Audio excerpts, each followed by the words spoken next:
झिलमिल जंगल की सबसे दयालु चील थी। फिर भी हर बार किसी न किसी वजह से वो माँ बनने से रह जाती। कई दुआएं मांगी और आखिरकार झिलमिल को एक खुशी मिल गई। वो अपने आने वाले बच्चे को लेकर बहुत खुश थी। अरे मीनू मौसी, आओ आओ, क्या हुआ? कुछ चाहिए था?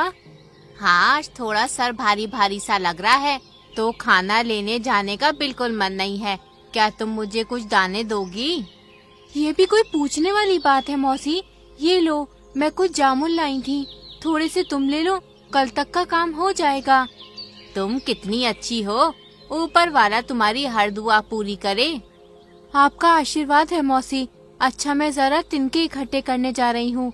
बादल घुमड़ रहे हैं, बारिश कभी भी शुरू हो सकती है और मैं नहीं चाहती कि मेरे बच्चे बारिश में इस टूटे फूटे घर में आंखें खोलें।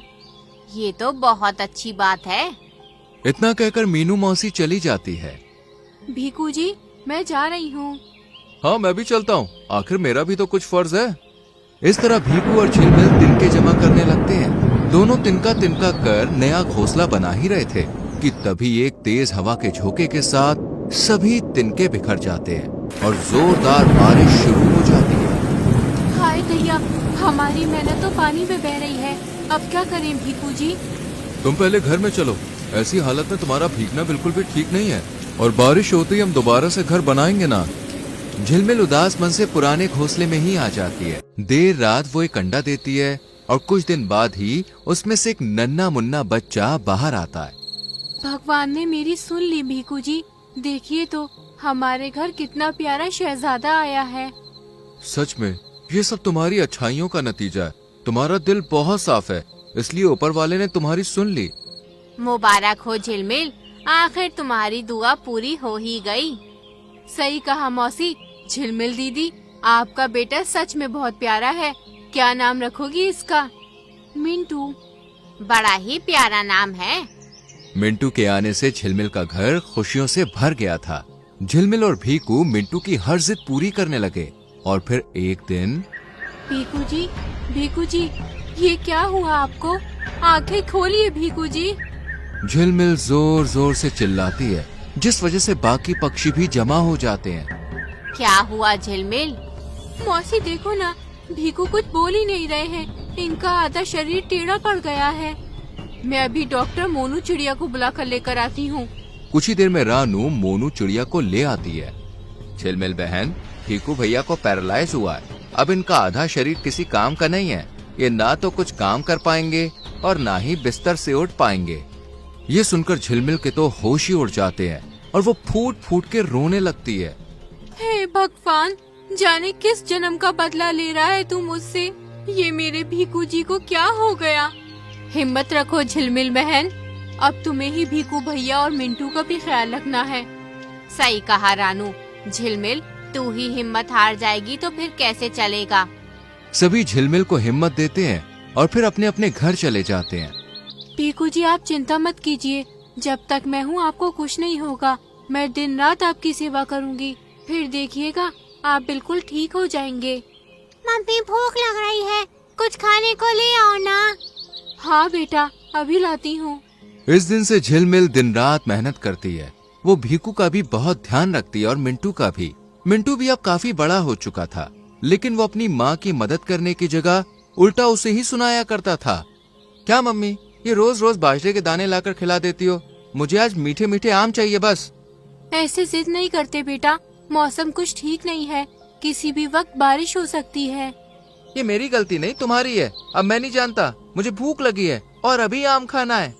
झिलमिल बेचारी आंखों में नमी लिए आम की तलाश में निकल जाती है। बाहर निकलते ही बिजली की तेज गड़गड़ाहट के साथ झमाझम बारिश शुरू हो जाती है। ये बारिश भी अभी शुरू होनी थी। आम का पेड़ तो अभी भी बहुत दूर है, पर मैं ज्यादा देर तक यहाँ रुक भी तो नहीं सकती। भीकू जी की दवाई का टाइम हो रहा है। रानू चिड़िया अपने घोंसले में से झिलमिल को देख रही थी। झिलमिल दीदी, ओ झिलमिल दीदी, सुनो तो। क्या बात है रानू, कोई मदद चाहिए क्या? बारिश में तुम इधर उधर भटक रही हो, फिर और मुझसे पूछती हो मुझे मदद चाहिए क्या? क्या करूँ रानू, मिंटू को भूख लगी है और उसे आज आम खाने का मन है, तो बस वही लेने जा रही हूँ। पर इतनी बारिश में भीग गई तो तबीयत बिगड़ जाएगी। तूफान भी बढ़ता ही जा रहा है, तुम रुको। रानू तुरंत अंदर जाती है और 3-4 आम लेकर आती है। ये लो झिलमिल दीदी, ताजे आम है, मैं आज सुबह ही लाई थी, तुम इन्हें ले जाओ और जल्दी घर जाओ। लेकिन फिर तुम क्या खाओगी? मेरे पास और है, तुम ले लो। रानू का अपनापन देखकर झिलमिल की आंखें भर आती हैं। वो रानू के दिए आम लेकर घर पहुंचती है और भीकू को दवा देने लगती है। मिंटू, एक आम लाना तो तुम्हारे पापा को खिला दूं। आम तो मैं खा गया मम्मी, बहुत टेस्टी थे। तुमने सारे आम खा लिए, अपनी माँ के लिए पापा के लिए भी नहीं छोड़े। अरे तो भूख लगी थी, पूरा दिन बस कोई ना कोई भाषण ही देती रहती हो मुझे। जाओ, मुझे नहीं बात करनी आपसे। मिंटू रूठ कर अपने कमरे में चला जाता है। झिलमिल फिर से भारी बारिश में बाहर जाती है और कुछ गेहूं के दाने लेकर घर लौटती है तो उसे मिंटू की आवाज आती है। अच्छा हुआ जो मैंने 2 आम अपने कमरे में छुपा दिए, वरना मम्मी तो इन्हें भी ले लेती। अब मैं मजे से कल भी आम खाऊंगा। वाह बेटा, तुम अब ये भी करने लगी हो, मुझे नहीं पता था कि तुम इतनी स्वार्थी हो। ये सब देखकर झिलमिल का दिल टूट जाता है, पर फिर भी वो खुद को संभालती है और भीकू को खाना खिलाती है। अगले दिन मिंटू, मौसम विभाग ने चेतावनी जारी की है, कल से भारी बारिश और तूफान रहने वाला है, इसलिए तुम आज ही मेरे साथ हमारा नया घोंसला बनवा लो। इस घोंसले की हालत बिल्कुल भी ठीक नहीं है। क्या मम्मी, तुम भी? पिछले साल भी तुमने यही कहा था, पर कुछ हुआ क्या? नहीं ना, उल्टा जंगल में सबसे मजबूत हमारा ही घोंसला था। तुम चिंता मत करो, इस बार भी कुछ नहीं होगा। बस करो मिंटू, कभी तो अपनी मम्मी की बात सुन लिया करो। मैं उम्र में और तजुर्बे में तुमसे बड़ी हूँ और मैं कह रही हूँ ना, ये घोंसला सही नहीं है, हमें दूसरा बनाना होगा और तुम्हें मेरी मदद करनी होगी। मैं नहीं कर पाऊंगा कोई मदद, मुझे नींद आ रही है, मैं सो रहा हूँ। बिस्तर पर पड़ा भीकू अपने बेटे का ये बर्ताव देखकर बहुत दुखी होता है। वहीं झिलमिल भी दुखी थी। हे भगवान, कितनी भयानक बारिश हो रही है। अगर इसी तरह बारिश होती रही तो हमारे घोंसले का क्या होगा?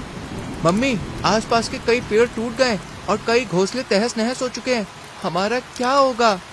अब समझ आ रहा है ना तुम्हें? मैंने कल कहा था कि घोंसला बनवा लो, पर नहीं। ओहो मम्मी, अब मुझे लेक्चर मत दो, कुछ सोचो। अब कुछ नहीं हो सकता, बस शांति से बैठे रहो। झिलमिल के माथे पर चिंता की लकीरें थी। इतने में एक तेज हवा का झोंका आता है और उसकी छत उड़ जाती है। मम्मी, हमारे घोंसले में तो पानी आ रहा है, मुझे बहुत ठंड लग रही है, पापा भी सर्दी से कांप रहे हैं। ना जाने किस जन्म का फल मिल रहा है मुझे, अब मैं क्या करूं? भीकू जी, आप ठीक तो है ना? भीकू बुरी तरह से कांप रहा था। मिंटू भी ठंड से सिकुड़ रहा था।